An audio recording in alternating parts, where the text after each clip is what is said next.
Hello, नमस्कार, जय हिंद मेरे लाडलो। आप सभी का मेजर कोचिंग क्लासेज के इस यूट्यूब चैनल पर हार्दिक स्वागत है, अभिनंदन है। चलिएगा, आज के अपने क्लास का पहला क्वेश्चन आपके सामने स्क्रीन पर। पुष्प में मादा जनन अंग कौन सा है? पुष्प के अंदर मादा जनन अंग यानी पौधों के अंदर जनन प्रक्रिया लैंगिक और अलैंगिक दोनों प्रकार की होती है। लैंगिक जनन के अंदर पुष्प स्त्री केसर तथा पुकेसर होता है। तो मादा जननांग यदि आपको पूछे पुष्प के अंदर मादा जननांग कौन सा है, तो मादा जननांग स्त्री केसर है। मादा जननांग स्त्री केसर है। यदि आपको पूछे नर जननांग कौन सा है, तो पुकेसर है। चलिएगा, नेक्स्ट क्वेश्चन। सूर्य की किरण किस माध्यम से जाती है? सूर्य की किरणें किस माध्यम से सूर्य से पृथ्वी तक ऊष्मा का संचरण करती है? चालन विधि, सेवन विधि, विकिरण विधि या इनमें से कोई नहीं। तो सूर्य की किरणें विकिरण के माध्यम से यानी विकिरण विधि के माध्यम से सूर्य की किरणें पृथ्वी तक ऊष्मा ले आती है। Next question. बल्ब का मूल्य या सूत्र क्या है? बल का यानी बल का सूत्र क्या है? बल का सूत्र क्या है? तो बल का सूत्र होता है द्रव्यमान इंटू त्वरण। द्रव्यमान इंटू त्वरण बल का सूत्र है, द्रव्यमान इंटू त्वरण यानी F बराबर m into A M A. F बराबर m ए बल का सूत्र है। यदि बल का मात्रक पूछे तो बल का मात्रक न्यूटन होता है। तो इस क्वेश्चन का जो राइट आंसर रहेगा वो ऑप्शन नंबर बी रहेगा। डी ऑप्शन आपके सामने है, W बराबर Fs यानी कार्य का यदि आपको सूत्र पूछे तो बल इंटू विस्थापन। कार्य का यदि सूत्र पूछे तो बल इंटू विस्थापन कार्य का सूत्र होता है।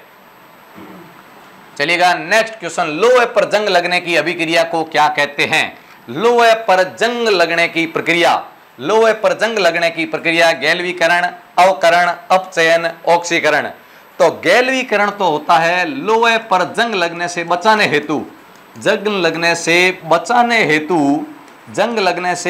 हेतु जस्ते की जो परत चढ़ाई जाती है, जिंक की जो परत चढ़ाई जाती है वो गैल्वीकरण कहलाती है। जबकि लोहे पर ऑक्सीजन की उपस्थिति के अंदर जंग लगती है, इसलिए ऑक्सीकरण कहलाता है। और जंग से बचाने के लिए जस्ते की परत जिसको गैल्वीकरण या यसद लेपन कहा जाता है। चलिएगा, नेक्स्ट क्वेश्चन आपके सामने। आरबीसी की मृत्यु कहाँ होती है?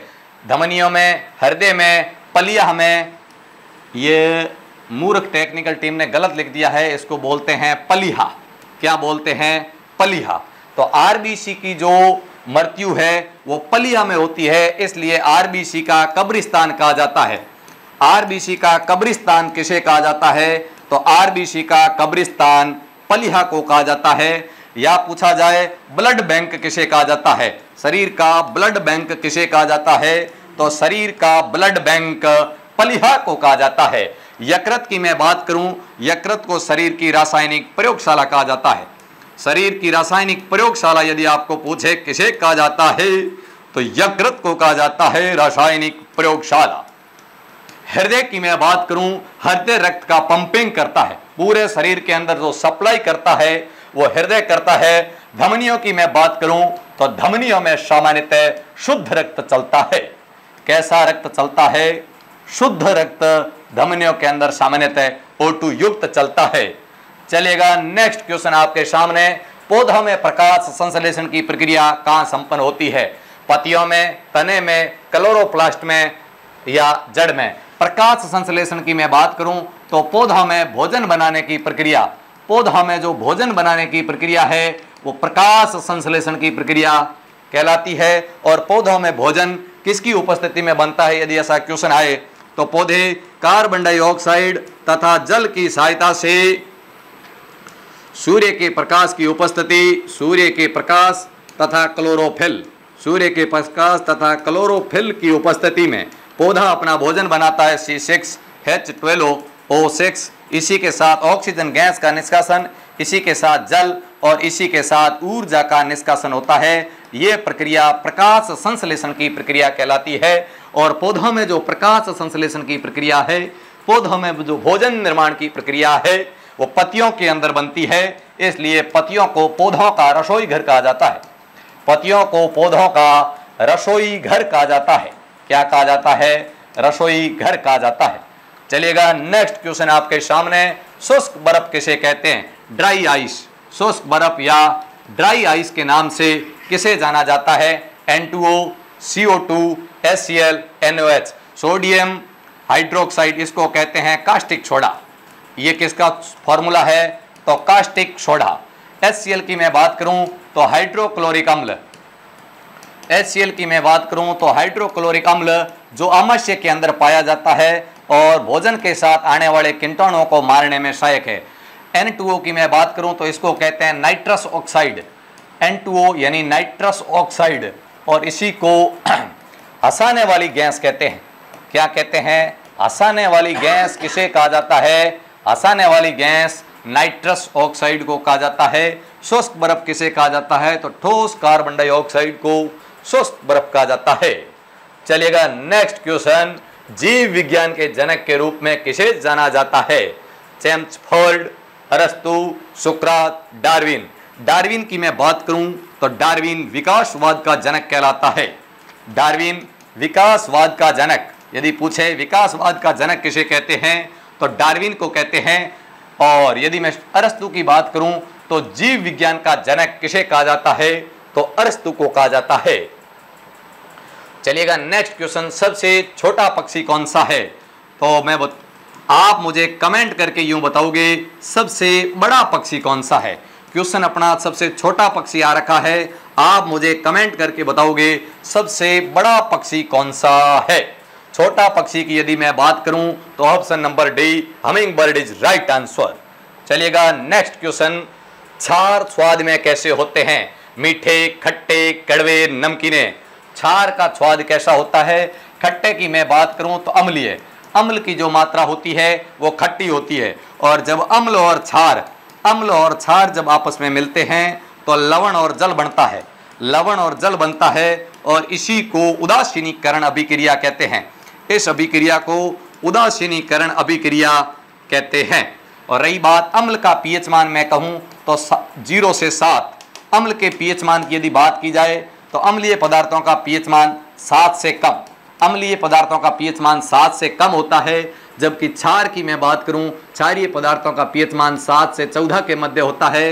और उदासीन पदार्थ की मैं बात करूं जिनका पीएच मान 7 होता है।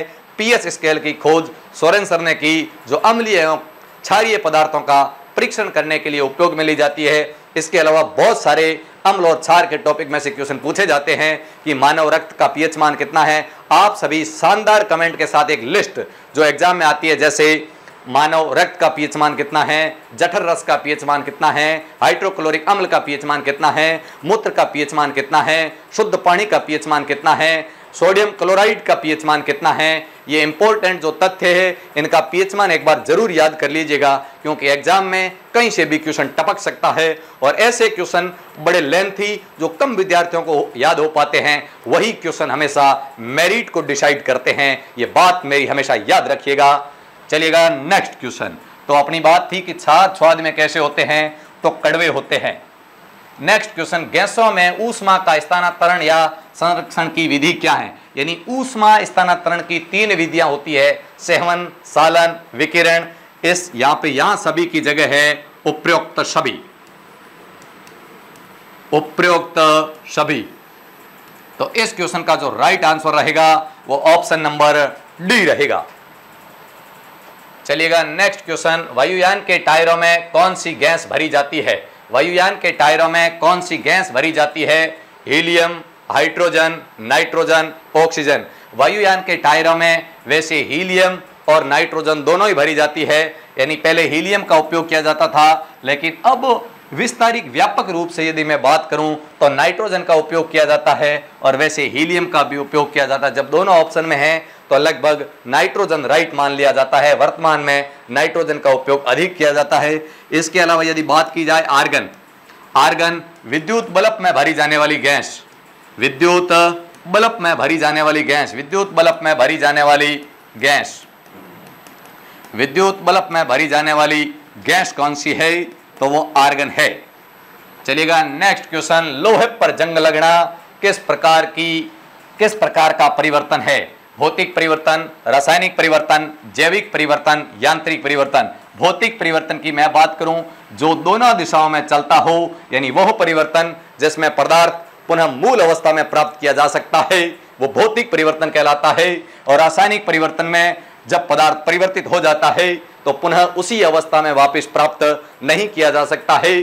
जैसे दूध का दही बनना, धरती पर माई का लाल पैदा नहीं हुआ जिसने दही का दूध बना दिया हो, तो वो होता है रासायनिक परिवर्तन। लोहे पर जंग लगना, जंग से पुनः लोहा प्राप्त नहीं किया जा सकता, तो ये कैसा परिवर्तन है? तो ये रासायनिक परिवर्तन है। किसी भी वस्तु का जलना, किसी भी वस्तु का दहन क्या कहलाता है? तो ये किसी भी वस्तु का जलना या दहन रासायनिक परिवर्तन कहलाता है। चलिएगा नेक्स्ट क्वेश्चन, निम्न में से एक कोशिकीय जीव है। एक कोशिकीय जीव की मैं बात करूं तो अमीबा है, अमीबा। इसके अलावा बात की जाए पैरामीशियम, अमीबा और पैरामीशियम दो बड़े फेमस एक कोशिकीय जीव है जिनका शरीर एक कोशिकाओं से मिलकर बना हुआ होता है, वो एक कोशिकीय जीव कहलाता है। राइट क्वेश्चन, इसका राइट आंसर रहेगा ऑप्शन नंबर सी। प्रकाश की चाल सर्वाधिक किसके अंदर होती है? प्रकाश की चाल सबसे ज्यादा किसकी होती है? तो प्रकाश की चाल यानी प्रकाश खुले में, ये निर्वाण नहीं है, ये थोड़ा गलत टाइप कर रखा है जनता ने। इसका राइट आंसर निर्वात होगा। क्या होगा? निर्वात। यानी प्रकाश की सबसे ज्यादा चाल निर्वात। निर्वात वो स्थान है जहां ठोस, द्रव, गैस तीनों माध्यम अनुपस्थित रहते हैं, वो निर्वात कहलाता है। प्रकाश की सबसे ज्यादा चाल निर्वात में। निर्वात के बाद में बात करूं तो गैस में, गैस के बाद में बात करूं तो द्रव में, और सबसे कम यानी बिल्कुल नगण्य अवस्था में होती है तो वो ठोस में होती है। प्रकाश की निर्वात में चाल कितनी होती है? तो 3 × 10⁸ मीटर प्रति सेकंड प्रकाश की निर्वात में चाल होती है। तो ये तो चलिएगा हम अपने जीके के पोर्शन को आगे लेकर चलते हैं, जिसके अंदर हमारा पहला क्वेश्चन है कि पहला क्वेश्चन कौन सा है? बात करते हैं, जो टिहरी बांध है किस नदी पर बना हुआ है? बांध का नाम है टिहरी बांध। किस नदी पर बना है? भागीरथी, यमुना, नर्मदा या फिर कृष्णा नदी। ठीक है ना, तो हमारा आंसर होगा ऑप्शन नंबर ए, भागीरथी नदी। ठीक है ना, टिहरी बांध लिख दो। कहां पर है? उत्तराखंड में। कहां पर है? उत्तराखंड में स्थित है। कहां पर है भैया? उत्तराखंड में स्थित है। लिख दो। भारत का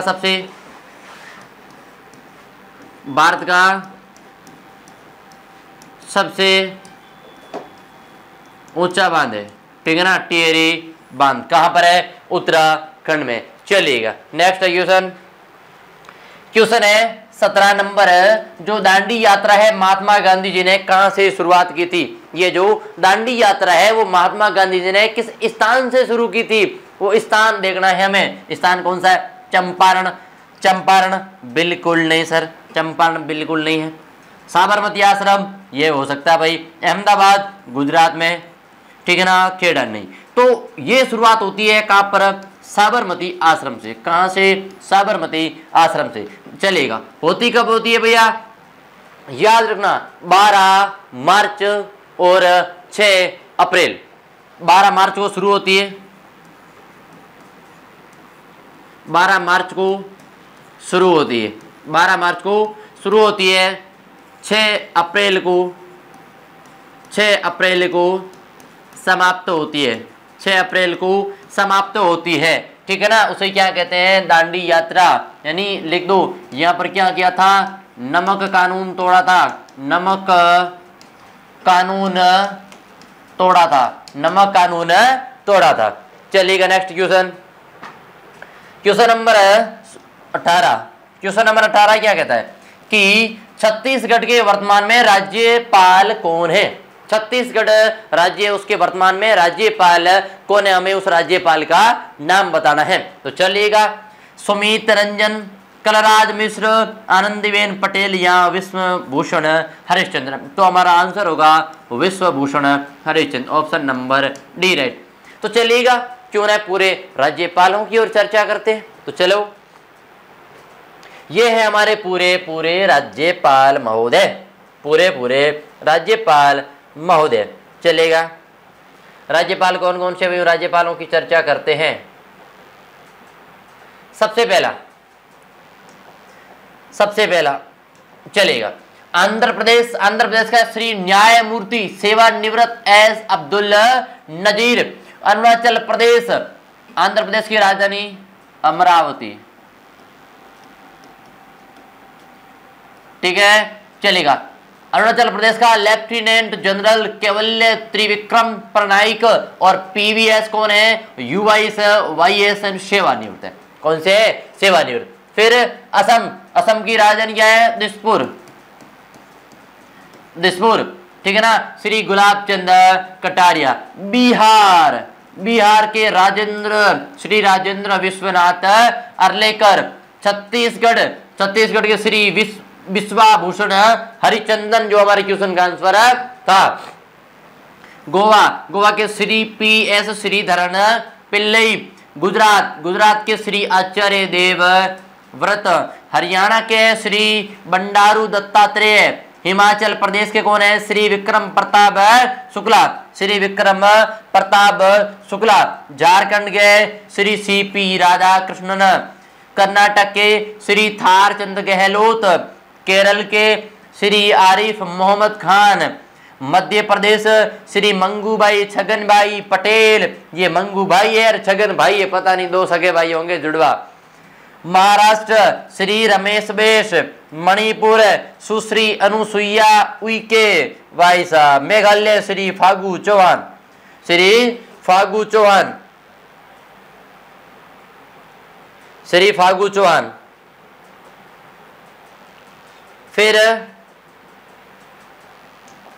फिर अगला है मिजोरम के है डॉक्टर कभमपति हरिबाबू। नागालैंड के श्री ला गणेशन।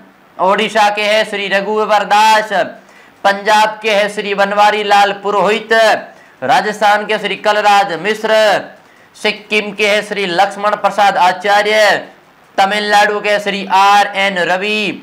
तेलंगाना के डॉक्टर तमिलिसाई सौदरा राजन। नेक्स्ट नागालैंड के श्री ला गणेशन। ओडिशा के श्री रघुवर दास। पंजाब बनवारी लाल पुरोहित। राजस्थान कलराज मिश्र। सिक्किम ये हो गए, तेलंगाना तक हो गए। त्रिपुरा के श्री नल्लू इंद्रसेना रेड्डी। उत्तर प्रदेश के श्रीमती आनंदीबेन पटेल। उत्तराखंड के है लेफ्टिनेंट जनरल गुरमीत सिंह, ठीक है, और पश्चिमी बंगाल के डॉक्टर CV आनंद बोस। चलेगा नेक्स्ट हमारा क्वेश्चन कौन सा है, 19 नंबर। अग्निपथ योजना किसके द्वारा शुरू की है। अग्निपथ योजना यानी भैया आर्मी सेना भर्ती। ये सेना वाला जो भी मैटर है वो किसमें है, रक्षा मंत्रालय में। रेल मंत्रालय में रेल संबंधी मामले होंगे, ठीक है। सड़क मंत्रालय में सड़क, ठीक है। रक्षा में हो गए। खाद्य में कौन सा होगा भैया, भोजन वाला जितना भी मामला होगा वो किसमें होगा, खाद्य में। तो इसका आंसर क्या होना चाहिए, C रक्षा मंत्रालय। चलो नेक्स्ट। अब वर्तमान में जितनी भी योजनाएं हैं उन योजनाओं की थोड़ी चर्चा करते हैं। भारत में सरकारी योजना और शुभारंभ कार्यान्वयन तिथि की है, ये याद रखना, जितनी भी योजना है उस योजना और योजना की तिथि आगे दी गई है। ट्रैक्टर इंडिया सीड फंड योजना 1 अप्रैल 2021। आयुष्मान सहकार योजना 19 अक्टूबर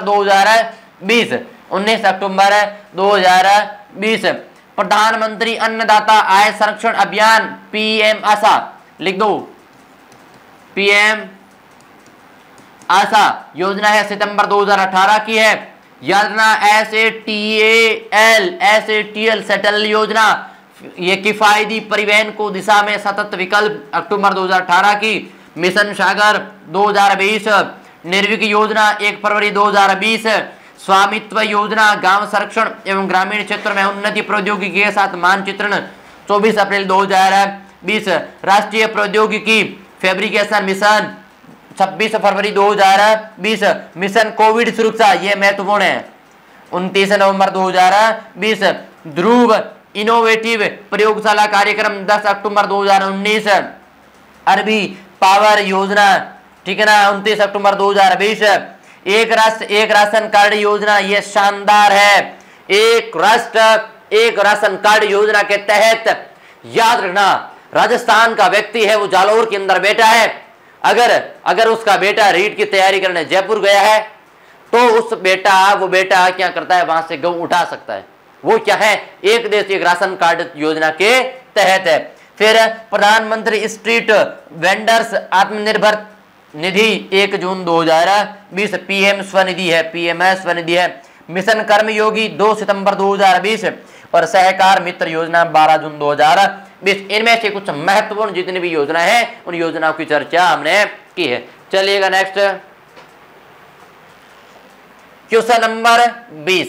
2011 की जनगणना के अनुसार सर्वाधिक जनसंख्या घनत्व वाला राज्य कौन सा है? सर्वाधिक जनसंख्या घनत्व, सर्वाधिक जनसंख्या घनत्व वाला राज्य, सर्वाधिक जनसंख्या घनत्व वाला राज्य। तो देखो, महाराष्ट्र, उत्तर प्रदेश की बात करें, लिख दो सर्वाधिक जनसंख्या, सर्वाधिक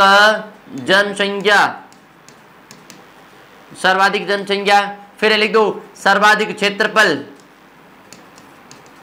सर्वाधिक क्षेत्रफल की बात करें, कौन सा है अपनो? राजस्थान। फिर बिहार। हमारा आंसर क्या होना है? बिहार, ऑप्शन नंबर 4 चलेगा, बिहार। अब देखो क्षेत्रफल और ये 2011 की जनगणना है, उसके अनुसार कुछ महत्वपूर्ण सवाल है जो आपको एक ही पैनल पे मिल जाएंगे।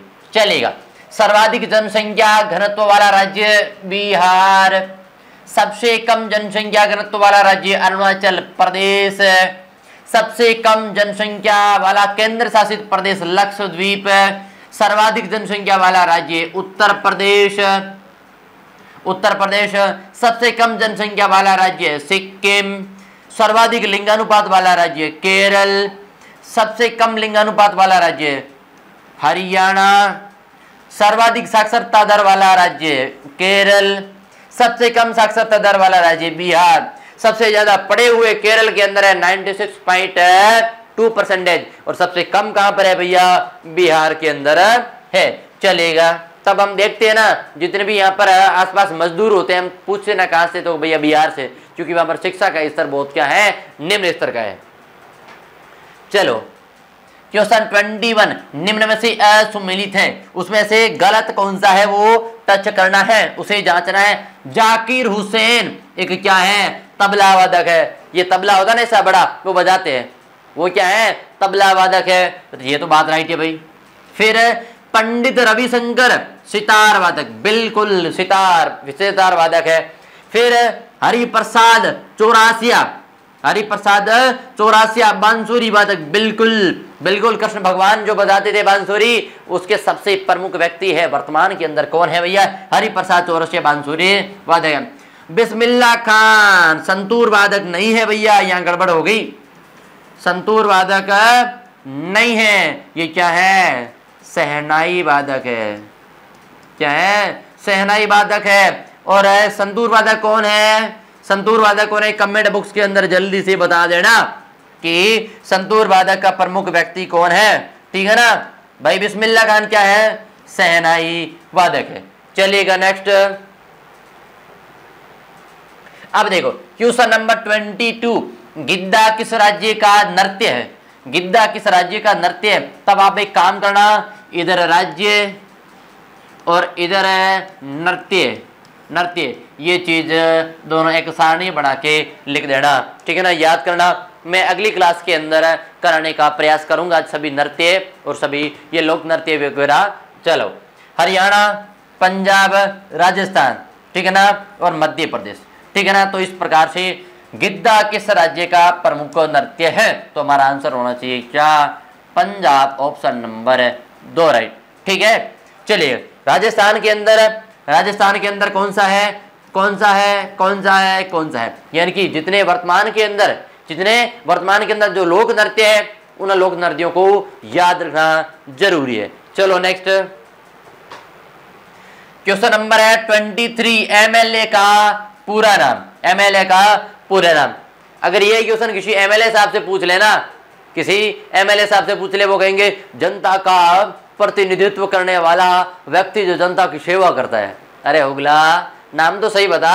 एमएलए का पूरा नाम क्या होता है? एम मीन होता है मेंबर, एम मीन होता है मेंबर ऑफ लेजिस्लेटिवली, लेजिस्लेटिवली, ए का मतलब होता है असेंबली, क्या? असेंबली। नेताजी को यह नाम याद नहीं होगा, तो member of legislative assembly, member of the association, member of legislatively association, इनमें से कोई नहीं, तो मेंबर ऑफ लेजिस्लेटिव, ठीक है ना, मेंबर ऑफ लेजिस्लेटिव। चलेगा नेक्स्ट क्वेश्चन नंबर 24, गुलाब गुलाम वंश का संस्थापक। भाई साहब, गुलाब कहां से याद आ गया? गुलाम वंश का संस्थापक कौन था? कुतुबुद्दीन ऐबक। ऐबक का अर्थ होता है चंद्रमा का स्वामी, चंद्रमा का स्वामी। चलो, ऐबक ने क्या बनाई है? कुतुब मीनार का काम शुरू करा है, कुतुब मीनार का कार्य शुरू करवाया। पूरा किसने करवाया? इल्तुतमिश ने। किसने? इल्तुतमिश ने। चलो, दिल्ली के अंदर रायपुतरा के पास में क्या बनाया है? किला। लिख दो, रायपुतरा के पास किला, रायपिथोरा के पास किला, के पास किला, ठीक है ना, चलेगा। फिर कुतुबुद्दीन ऐबक क्या था? गौरी का दास। किसका दास था? गौरी का दास। मकबरा कहां पर है? मकबरा कहां पर है? लाहौर में। मकबरा कहां पर है? लाहौर में। ये हो गई हमारे कुतुबुद्दीन ऐबक महोदय की जितनी भी महत्वपूर्ण बातें थी, उन बातों को। इल्तुतमिश, इल्तुतमिश लिख दो, दासों का दास, दासों का दास कहते हैं। और लिख दो, सल्तनत का संस्थापक, सल्तनत का वास्तविक संस्थापक, सल्तनत का वास्तविक संस्थापक कोई है तो उस व्यक्ति का नाम क्या है? नाम क्या है? इल्तुतमिश महोदय। रजिया सुल्तान लिख दो, प्रथम महिला मुस्लिम शासिका, प्रथम महिला मुस्लिम है शासिका। फिर बलबन की लिख दो, लो व रक्त की नीति, लो व रक्त की नीति, लो व रक्त की नीति। और क्या बात करते हैं? लिख दो, भारत का विस्मारक। और लिख दो, भारत का विस्मारक कहते हैं, भारत का विस्मारक कहते हैं भैया, याद रखना, भारत का विस्मारक कहते हैं। चलो, फिर बात करते हैं। और इसके अंदर इल्तुतमिश का मकबरा कहां पे है? इल्तुतमिश का मकबरा कहां पर है? दिल्ली में। कहां पर है? दिल्ली के अंदर इसका मकबरा स्थित है। तो चलिए साथियों, गुलाम वंश का संस्थापक कौन है? कुतुबुद्दीन ऐबक। तो हमारा ऑप्शन नंबर ए राइट हो जाएगा। ये आपकी हो गई गुलाम वंश की महत्वपूर्ण चर्चा। चलो नेक्स्ट। तो एक काम करते हैं, जितने भी वर्तमान में वंश है उन वंशों की चर्चा कर ही लेते हैं, वंशों की चर्चा कर ही लेते हैं। चलो, यहां लिख दो वंश, यहां लिख दो वंश, यहां लिख दो संस्थापक, यहां लिख दो संस्थापक, वंश और संस्थापक। चलो, अब इसके अंदर कुछ चीजें ऐड कर देते हैं। सबसे पहले वंशों में के अंदर गुलाम वंश, गुलाम वंश, खिलजी वंश, खिलजी वंश, तुगलक वंश, तुगलक वंश, सैयद वंश, सैयद वंश और लोधी वंश, लोधी वंश। आगे इनके संस्थापक लिख दो। गुलाम वंश का कुतुबुद्दीन ऐबक, गुलाम वंश का कुतुबुद्दीन ऐबक, ठीक है। खिलजी का जलालुद्दीन खिलजी, जलालुद्दीन खिलजी। तुगलक का गयासुद्दीन तुगलक, गयासुद्दीन तुगलक। सैयद वंश का खिज्र खां, लोधी वंश का बहलोल लोधी, बहलोल लोधी। अंतिम इसका अंतिम कौन था? इब्राहिम लोधी, इब्राहिम लोधी। और इब्राहिम लोधी के बारे में सबसे महत्वपूर्ण सवाल है ना, वो अभी लिख दो कि दिल्ली सल्तनत का, दिल्ली का एकमात्र सुल्तान जो युद्ध मैदान में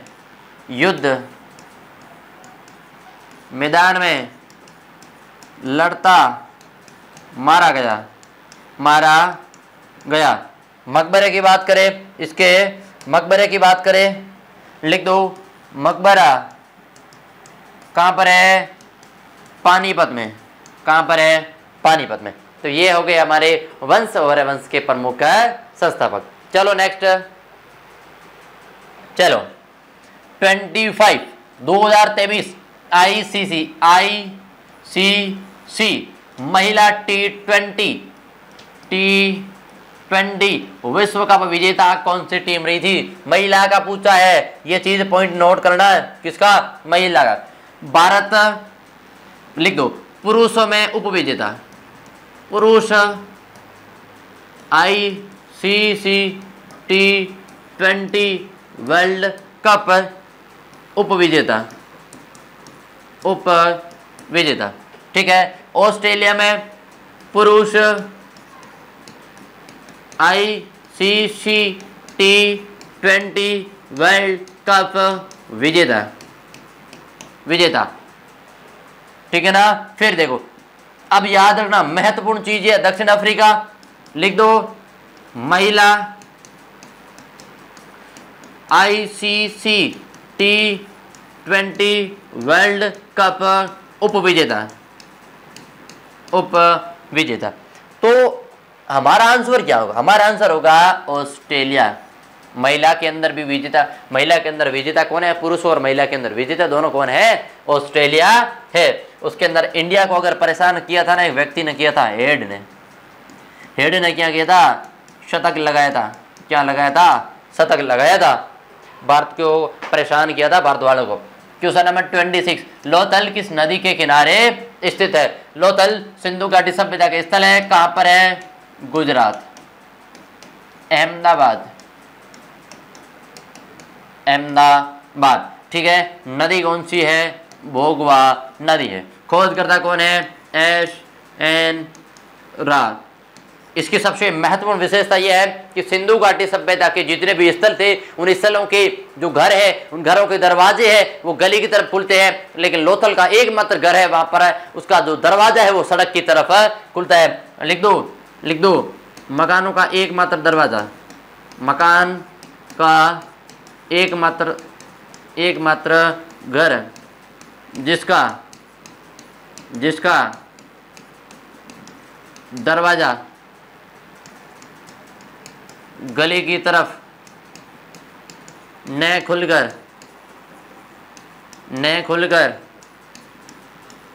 सड़क की तरफ खुला है। आगे करके लिख देना अपवाद। आगे लिख देना क्या? अपवाद है। क्या है? अपवाद है, क्योंकि सभी के दरवाजे का है गली की तरफ खुलते हैं। फिर सिंधु नदी के किनारे लिख दो मोहनजोदड़ो,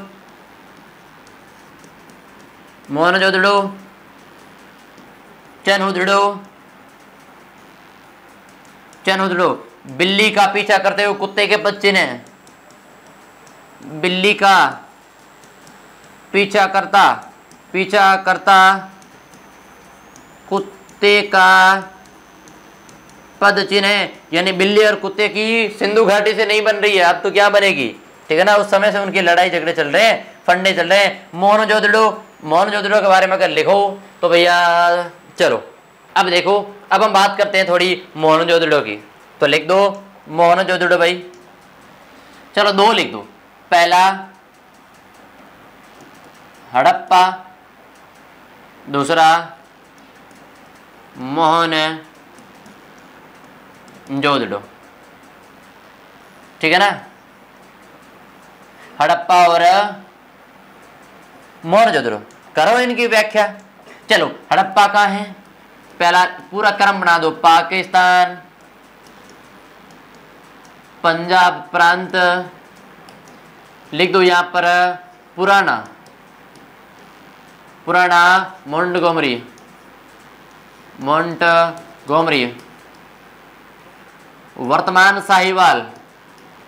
वर्तमान शाहीवाल जिले में, रावी नदी के बाएं तट पर, रावी नदी बायां तट, खोज 1921। राय बहादुर दयाराम शाहनी, राय बहादुर दयाराम शाहनी, ठीक है ना, चलेगा। फिर उत्खनन लिख दो, उत्खनन थोड़ा ज़्यादा हो जाएगा, छोड़ दो एक बार। फिर हड़प्पा से कुछ चीज़ें मिल रही है, जो चीज़ें मिल रही है उनके अवशेषों की बात कर ले। कुछ अवशेषों की 6 की पंक्ति में अन्नागार,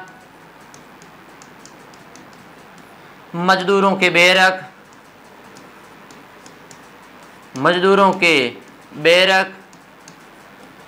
पीतल की इंका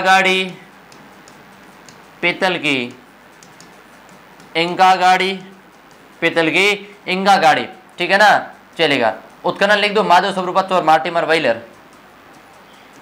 उत्खनन 2 व्यक्तियों का नाम है, माधव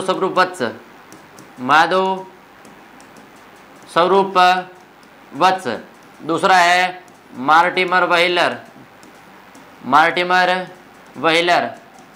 फिर सर्वाधिक अभिलेख युक्त मुहरें,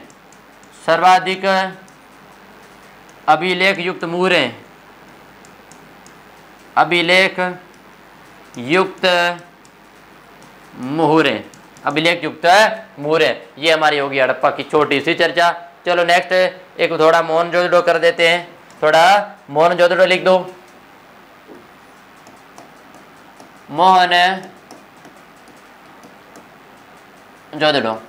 मोहनजोदड़ो, चलो सबसे पहले कौन कौन से क्वेश्चनों की चर्चा करनी है, हमें उन क्वेश्चनों का नाम। तो चलो सबसे पहले बात करें किसकी, खोज की। सबसे पहले बात करेंगी खोज, फिर स्थान, फिर नदी, ठीक है ना, नदी, फिर कुछ अवशेष, फिर इसके उपनाम, यहाँ पर हो जाएंगे इनके उपनामों के अंदर चर्चा करें। तो सबसे पहले सिंध का बाग, रेगिस्तान का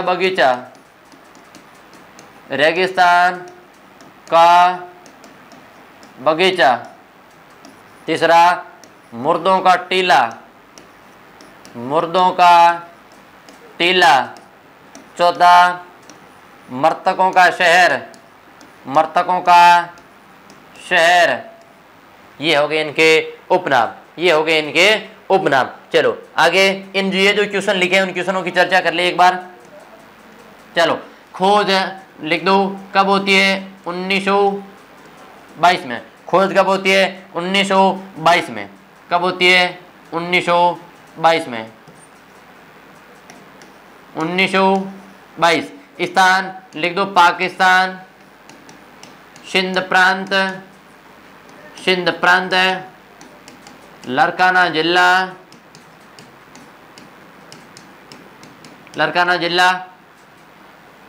नदी याद रखना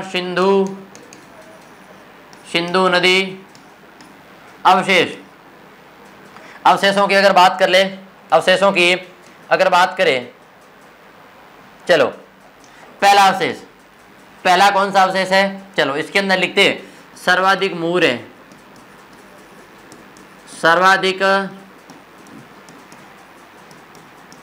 साधारण मुहरें कितनी मिली है, 500। कितनी मिली है, 500। ठीक है, इसके अंदर क्या मिला है, जब भी मोहनजोदड़ो की बात करेंगे, मृतकों का टीला मिला है, मृतकों का शहर मिला है, मृतकों का शहर मिला है। चलो ये होगी मोहनजोदड़ो। चलो नेक्स्ट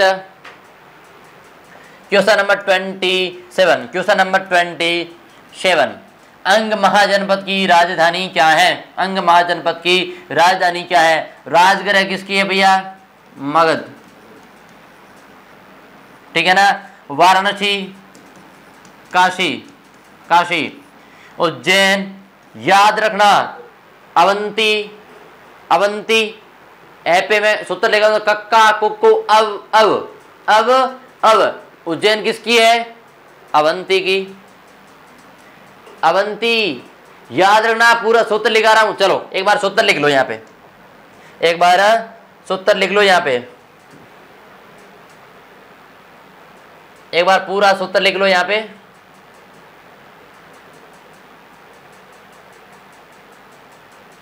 चलो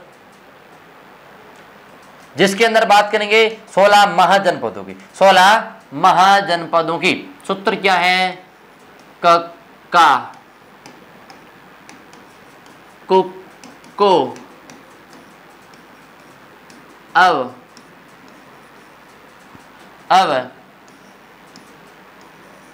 अच्छे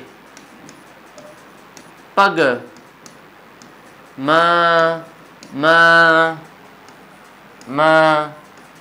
शु, कक्का कुक्कू अव अच्छे पग मम सु। 1 2 3 4 5 6 7 8 9 10 11 12 13 14 15 और 16 हो गए ना। कैमीन काशी, कैमीन कंबोज, कामीन काशी, कुमीन कुरु, कोमीन कौशल, कोमीन कौशल, एमीन अवंती, वैमीन वज्जी। ठीक है ना, एमीन अस्मक, अस्मक, वैविन। याद रखना वै पे 2 है, एक वज्जी संघ है, एक वाराणसी है, वाराणसी। फिर आ गया है, हो गया अंग, चे चेदी, पे पंचाल, गे गांधार, गे मीन गांधार, मैं मीन मगध, मैं मीन मत्स्य, मैं मीन और शेमीन सूरसेन, सूरसेन। काशी, कुरु, अंग, मगध, वज्जी, मल, लिख दो मल। ठीक है, ये हो गए हमारे 16 के 16 महाजनपद। चलो हमारा आंसर हो गया चंपा। चंपा कौन सी नदी, मालिनी नदी के तट पर है। किस पर है, मालिनी नदी के तट पर स्थित है। चलो next question, question number 28, Mithali Raj का संबंध किससे है। मिताली राज शेफाली वर्मा, ठीक है ना, हरमनप्रीत कौर, हरमनप्रीत कौर, स्मृति मंदाना, स्मृति मंदाना कहाँ से संबंधित है भैया, सब क्रिकेट। और क्रिकेट में कैसी है, भारत की महिला टीम है, महिला टीम है, तो कौन सा हो गया, क्रिकेट से संबंधित है, ऑप्शन नंबर सी राइट। चलो नेक्स्ट क्वेश्चन नंबर है 29, और राष्ट्रपति राज्यसभा में कितने सदस्य मनोनीत करता है। राष्ट्रपति है वो राज्यसभा में, तो पहले बात करते हैं लोकसभा में, लोकसभा के मनोनीत सदस्य के मनोनीत सदस्य कितने हैं? 2। 12 राज्यसभा में, 12 कहाँ है? राज्यसभा में। 250 कुल सदस्य, 238 राज्य प्लस में संघ से, राज्य प्लस में संघ से। चलो नेक्स्ट, तो हमारा आंसर हो गया 12। चलो नेक्स्ट क्वेश्चन नंबर 30। बौद्ध धर्म में चैत्य क्या होते हैं? बौद्ध धर्म के अंदर चैत्य क्या होते हैं? जिस प्रकार से हमारे मंदिर होते हैं उसी प्रकार से इनके क्या होते हैं? बौद्ध मठ होते हैं। चैत्य का मतलब होता है बौद्ध मठ या बौद्ध मंदिर, ठीक है ना। मंदिर हिंदुओं में होते हैं, मुसलमानों में क्या होते हैं? मुसलमानों में क्या होते हैं? मस्जिद होते हैं, मस्जिद होते हैं। ईसाइयों में गिरजाघर होते हैं, गिरजाघर होते हैं। सिखों के गुरुद्वारे होते हैं, सिखों के क्या होते हैं? गुरुद्वारे होते हैं। तो हमारा आंसर हो गया बौद्ध मठ, ठीक है ना। चलेगा आगे का काम, हमारे मैथ के काम कौन से कराएंगे हमारे प्रिय KR जानी सर। चलेगा करते हैं मैथ के क्वेश्चन। तो देखिए मैथ के क्वेश्चन अपन हल करते हैं। आपके सामने है 0.5 का अर्थ होता है गुणा 7। 0.5 का यानी क्वेश्चन आपके सामने दे रखा है 0.5 का 7 + 3 - 5 + 3। अब देखो बोर्ड मास का नियम, इस क्वेश्चन के अंदर कौन सा नियम लगेगा? बोर्ड मास का नियम लगेगा। तो सबसे पहले वी बोर्ड मास जिसको कहते हैं, सबसे पहले इसके अंदर कोष्टक हल होगा। कोष्टक दे रखा है तो 5 + 3 कितने हो गए? 8। तो 0.5 का 7 + 3 और माइनस में कितने आ गए? 8। अब कोष्टक के बाद का, ओ का मतलब ऑफ का 0.5 यानी इसको लिख सकते हैं 5/10 का 7 + 3 - 8। इसको करेंगे तो क्या हो जाएगा? 35/10 + 3 - 8। 35 में 10 का भाग दोगे तो 3.5 + 3 - 8, 6.5 - 8। 6.5 में से जब 8 जाएंगे तो -1.5 इस क्वेश्चन का एकदम राइट आंसर होगा। ऑप्शन नंबर ए इस क्वेश्चन का एकदम राइट आंसर है। चलिएगा नेक्स्ट क्वेश्चन आपके सामने। यदि 300 रुपए का 8% साधारण ब्याज की दर से 3 वर्ष का ब्याज ज्ञात कीजिए। यानी साधारण ब्याज ज्ञात करना है तो ब्याज बराबर मूलधन इंटू समय इंटू दर बटे 100। तो मूलधन कितना दे रखा है? 300 इंटू दर 8 इंटू 3 बटे 100। 2 0 से 2 0 कैंसिल, 8 3 24 और 24 तिया 72 रुपये। यानी कुल ब्याज कितना बन जाएगा?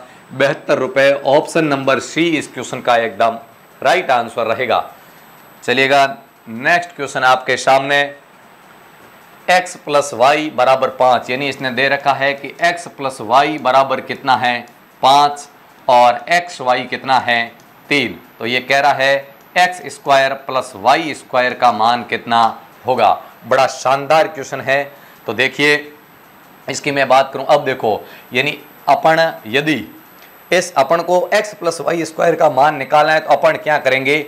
एक सर्व समीकरण आती है a + b का होल स्क्वायर बराबर a² + b² + 2ab। तो देखिए x + y, तो मैंने लिखा x + y का स्क्वायर बराबर x² + y² + 2ab।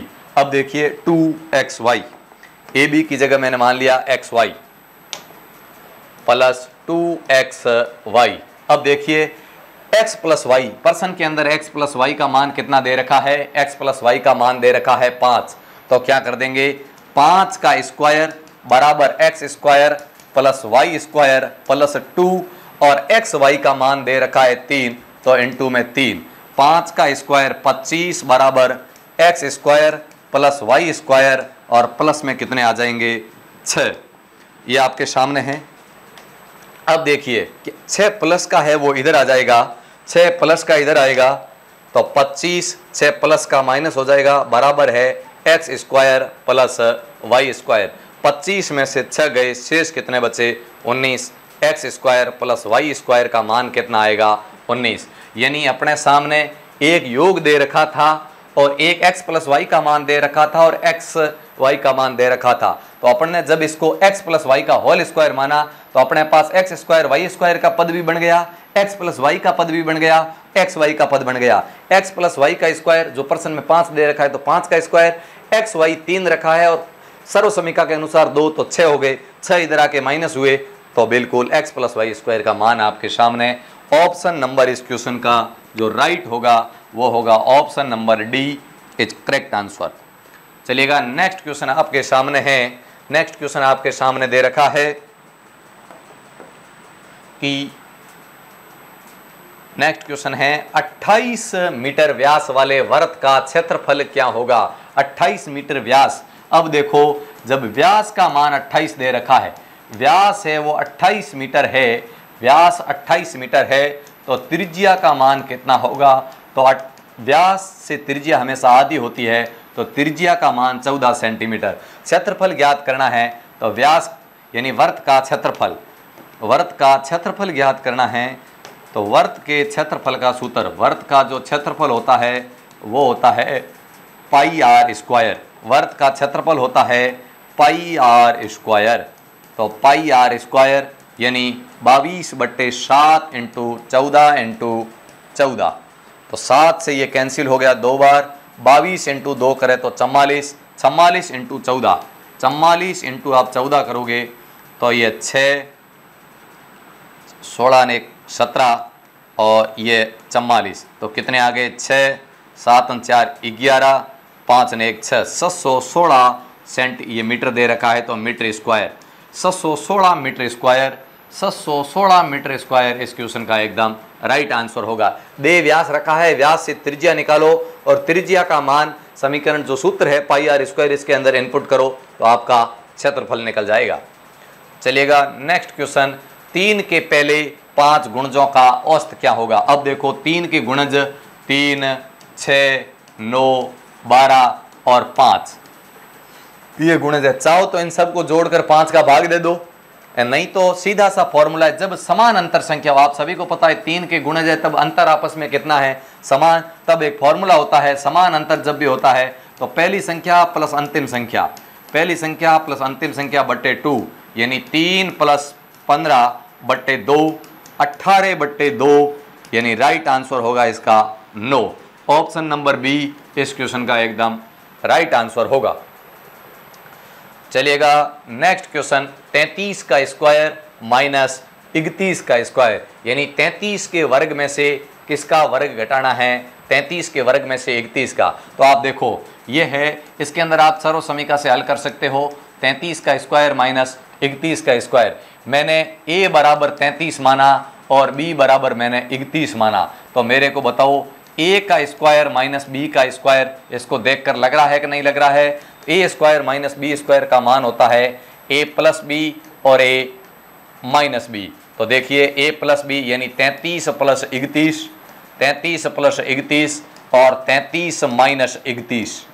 33 + 31 करेंगे तो कितना आएगा? 33 + 31 66 और 33 में से 31 माइनस तो 2, 66 इंटू 2 करेंगे तो 128 इस क्वेश्चन का एकदम राइट आंसर आएगा। Option number A is correct answer. चलिएगा नेक्स्ट क्वेश्चन आपके सामने, 250 मीटर लंबी रेलगाड़ी, 250 मीटर लंबी रेलगाड़ी 54 किलोमीटर प्रति घंटे की चाल से चलकर किसी पुल को 30 सेकंड में पार करती है तो पुल की लंबाई ज्ञात कीजिए। जब कोई रेलगाड़ी किसी दूसरी रेलगाड़ी को, पुल को, पुलिये को या किसी सुरंग को किसी को भी पार करती है तो कुल दूरी, उस रेल की कुल लंबाई तथा जिसको पार करती है उन दोनों की लंबाई का योगफल ही कुल दूरी होता है। तो देखो सबसे पहले अपन को ट्रेन की चाल दे रखी है, ट्रेन की चाल दे रखी है 54 किलोमीटर प्रति घंटा, तो इसको मीटर प्रति सेकंड में बदलेंगे तो इंटू 5/18 करेंगे। 18 से 5 54 कैंसिल हो गया, 18 2 36 18 3 54 यानी 15 मीटर प्रति सेकंड। ट्रेन की जो चाल है वो 15 मीटर प्रति सेकंड है। अब अपने पास समय चाल आ चुकी है, समय आ चुका है, दूरी ज्ञात करनी है। तो अब देखो अपने पास यानी क्या होगा, जब अपने जैसे समय को समय कब निकलता है, जब दूरी के अंदर किसका भाग दे दे, दूरी में जब चाल का भाग देंगे तो सामने क्या आएगा, समय आएगा। अब देखो दूरी 250 मीटर ट्रेन लंबी है, माना पुलिये की लंबाई अपन ने कितनी मान ली, पुल की लंबाई माना पुल x है, पुल की जो लंबाई है वो x मीटर मान ली। तो 250 प्लस x बट्टे चाल का भाग देंगे, चाल कितनी आ गई 15, तब समय कितना लगा 30। अब देखो 250 प्लस x, 15 इधर आके गुणा हो गया तो 15 इंटू 30 कितने हो जाएंगे 450। x का मान निकालना है 450 माइनस 250, तो पुल की जो लंबाई आएगी x मतलब पुल की लंबाई, तो पुल की जो लंबाई आएगी वो 200 मीटर आएगी।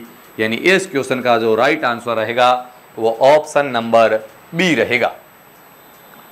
चलिएगा नेक्स्ट क्वेश्चन है आपके सामने, 38वां क्वेश्चन आपके सामने। वर्ग का क्षेत्रफल 196 वर्ग मीटर है, तो वर्ग की भुजा वर्त की त्रिज्या के बराबर है, तो वर्त की परिधि ज्ञात कीजिए। यानी अपने इस क्वेश्चन में दे रखा है वर्ग का क्षेत्रफल, वर्ग का क्षेत्रफल दे रखा है अपन को 196 मीटर, और फिर कह रखा है कि इसमें कि वर्ग की भुजा तथा वर्त की त्रिज्या बराबर है। ये इस क्वेश्चन के अंदर दे रखा है, और फिर पूछा है कि वर्त की परिधि ज्ञात कीजिए। इसका मतलब वर्त की परिधि कब निकलेगी, जब वर्त की त्रिज्या आ जाएगी। वर्त की त्रिज्या कब आएगी, जब वर्ग की भुजा आ जाएगी। तो वर्ग का क्षेत्रफल का सूत्र क्या होता है, भुजा स्क्वायर बराबर 196। तो भुजा का मान 196 का क्या करेंगे, अंडर रूट यानी वर्गमूल। तो भुजा का मान कितना आ गया 14 सेंटीमीटर। 14 सेंटीमीटर ही वर्ग की भुजा है, तो वर्त की त्रिज्या भी कितनी है 14, ये मीटर है तो मीटर मान लीजिए, 14 मीटर, मीटर में दे रखा है तो मीटर मान लीजिएगा, यानी 14 मीटर, 14 मीटर है इसकी त्रिज्या। अब अपन को ज्ञात करनी है वर्त की परिधि। इसने पूछा है कि वर्त की परिधि ज्ञात कीजिए, तो वर्त की परिधि का सूत्र होता है 2πr। क्या होता है 2πr। तो 2 22/7 इंटू आर कितनी आ गई r 14। 7 से 14 कितनी बार कैंसिल, 2 बार। 22 इंटू 2 44, 44 इंटू यदि 2 करेंगे तो कितने होंगे 88 मीटर। इस क्वेश्चन का जो राइट आंसर रहेगा वो ऑप्शन नंबर डी 88 मीटर रहेगा। चलिएगा नेक्स्ट क्वेश्चन, त्रिभुज ABC में ए का मान 65 डिग्री दे रखा है। ए और बी, कोण ए तथा कोण बी दोनों आपस में बराबर है, यानी कोण ए तथा कोण बी आपस में बराबर दे रखा है। इसने पूछा है कोण ACD का मान कितना होगा, यानी अपन को कोण ACD अपन को ये कोण ज्ञात करना है। देखिए इसमें दो तरीके हैं, यानी जब एक ब्राही कोण होता है तो दो जो इसके सामने वाले को छोड़ के जितने उन दोनों कोणों का मान होता है उतना ही मान होता है।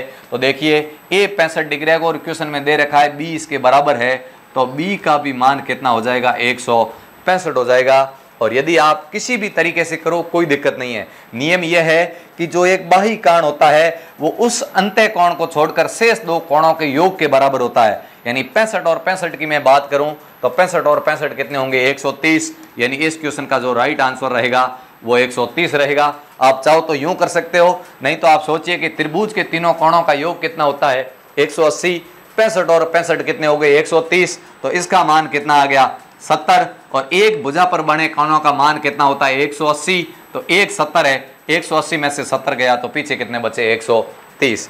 चाहो उस तरीके से कर सकते हो। इस क्वेश्चन का जो राइट आंसर रहेगा वो ऑप्शन नंबर ए रहेगा। चलिएगा नेक्स्ट क्वेश्चन, 3 लड़कों की औसत आयु 9.5 वर्ष है। इसके अलावा रोहित और विराट की आयु क्रमशः 10 वर्ष और 15 वर्ष है। तो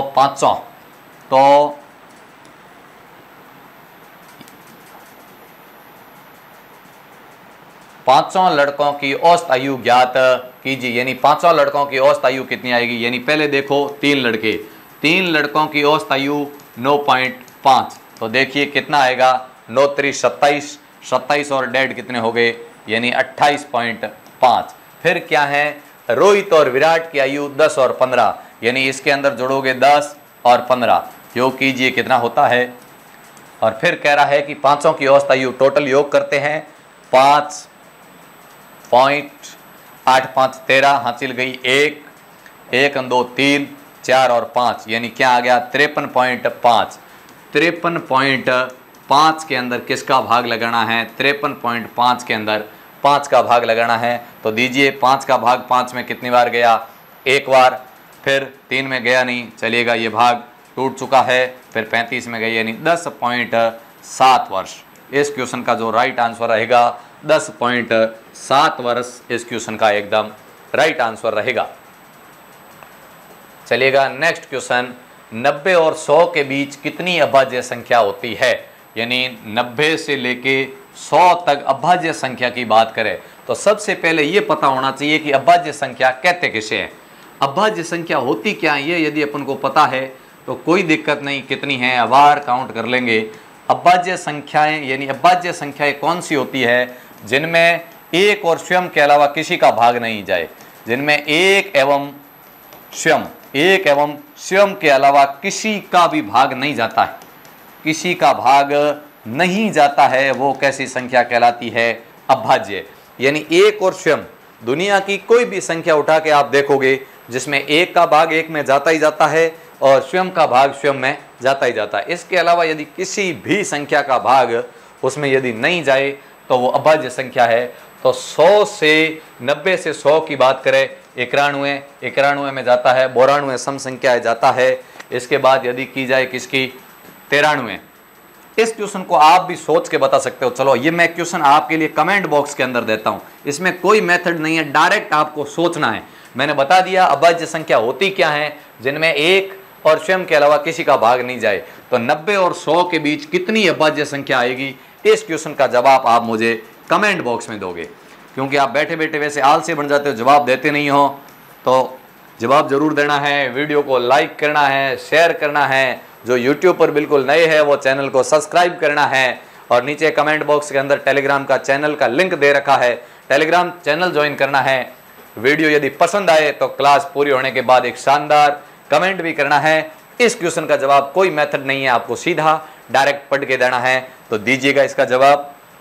चलिएगा नेक्स्ट क्वेश्चन, 1 से 25 तक प्रथम प्राकृत सम संख्याओं की माध्यिका ज्ञात कीजिए। अब देखो माध्यिका ज्ञात सम संख्याओं की माध्यिका इसने पूछा है, यानी माध्यिका।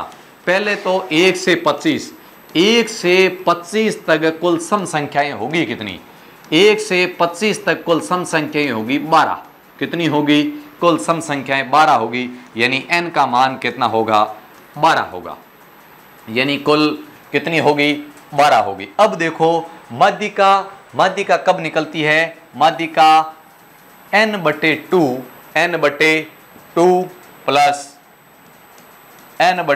प्लस 1 की यदि मैं बात करूं, यानी माध्यिका का मान कब निकलेगा, माध्यिका की मान की यदि बात की जाए, माध्यिका का मान तो देखिए n/2 यानी कुल पद कितने हैं, 12/2, और इसी 12/2 का मान कितना आया, 6।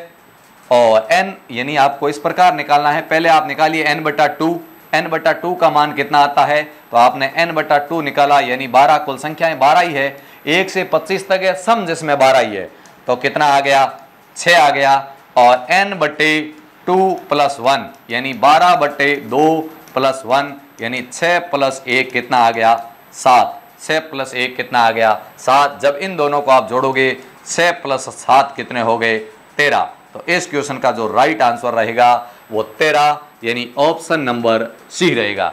यानी आपको करना क्या है, माध्यिका निकालने का फॉर्मूला आपके सामने क्या बना, n/2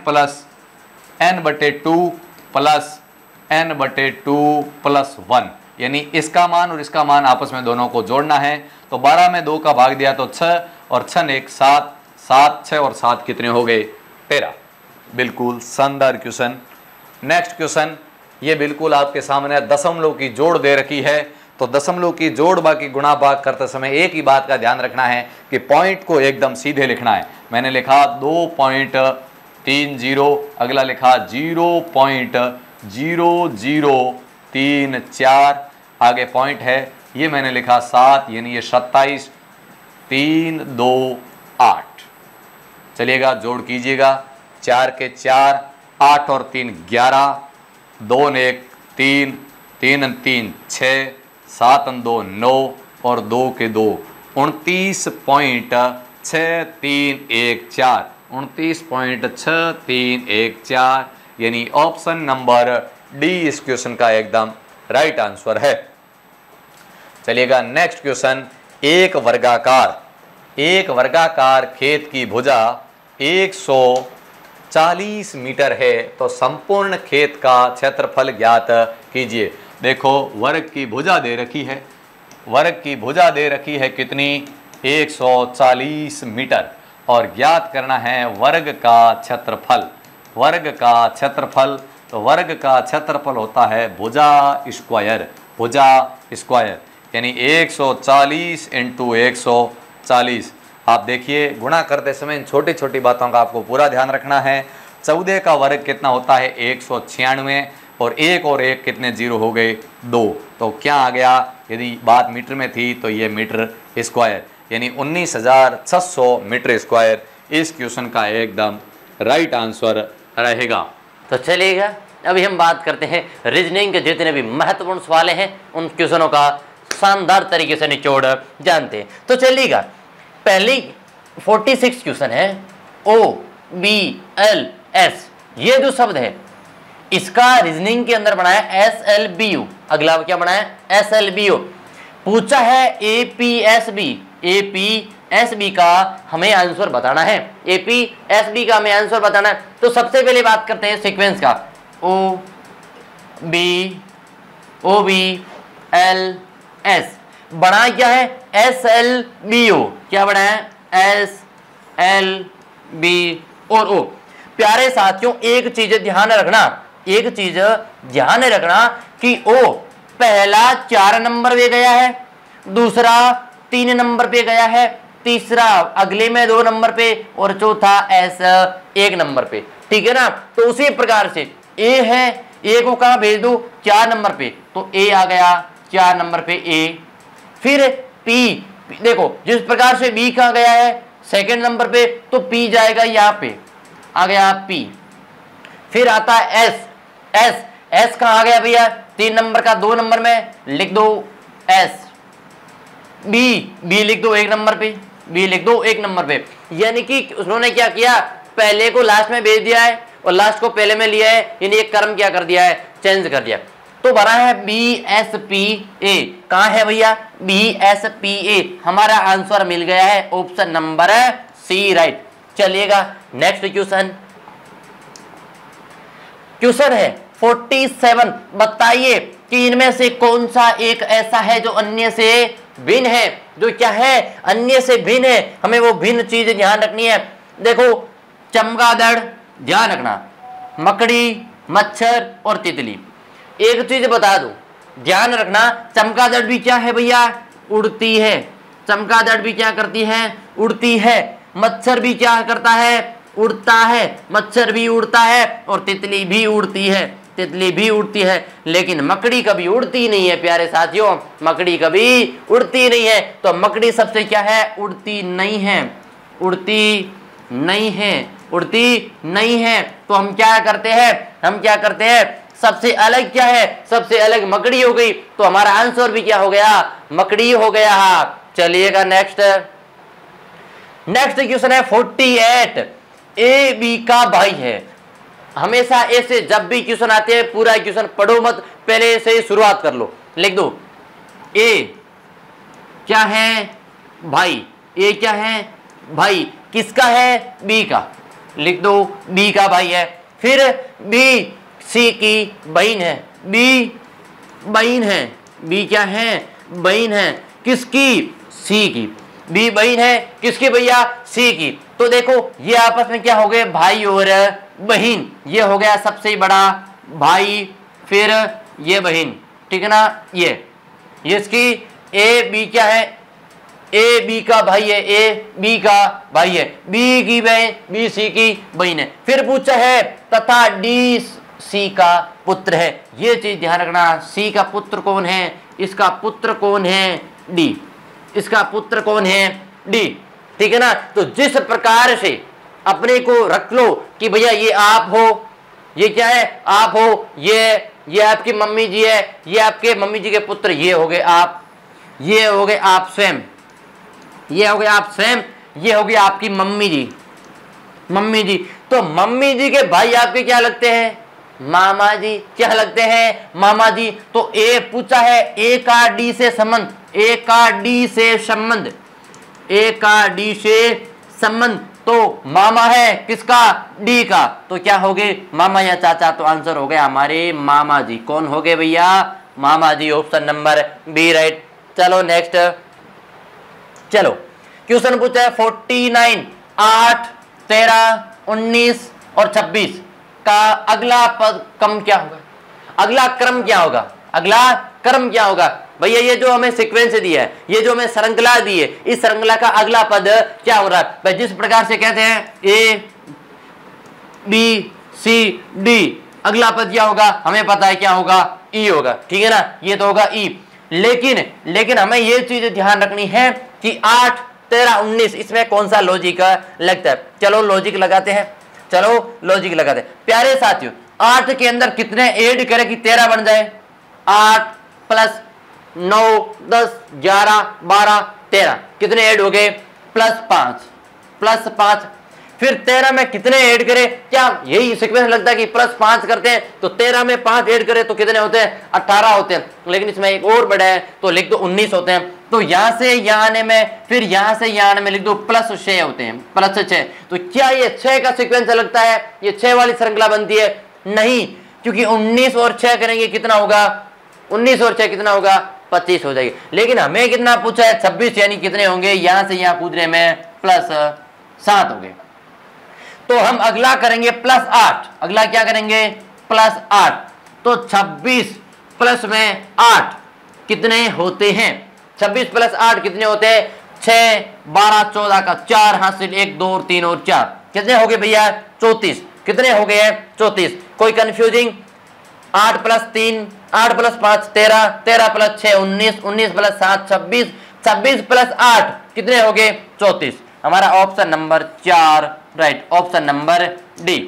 ठीक है ना, समझ में आया। चलेगा नेक्स्ट, हमारा लास्ट क्वेश्चन, रीजनिंग का सबसे लास्ट क्वेश्चन, सबसे सरल होती है रीजनिंग।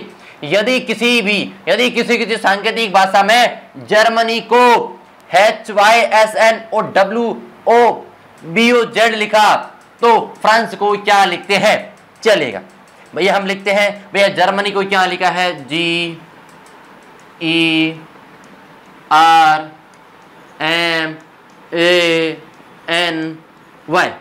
जर्मनी को क्या लिखा है,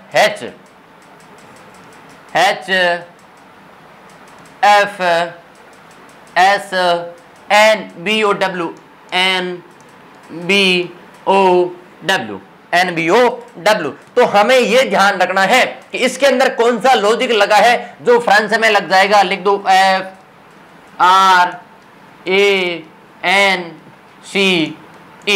FRANC। तो चलो भैया, जी के तुरंत बाद शब्द कौन सा है, H।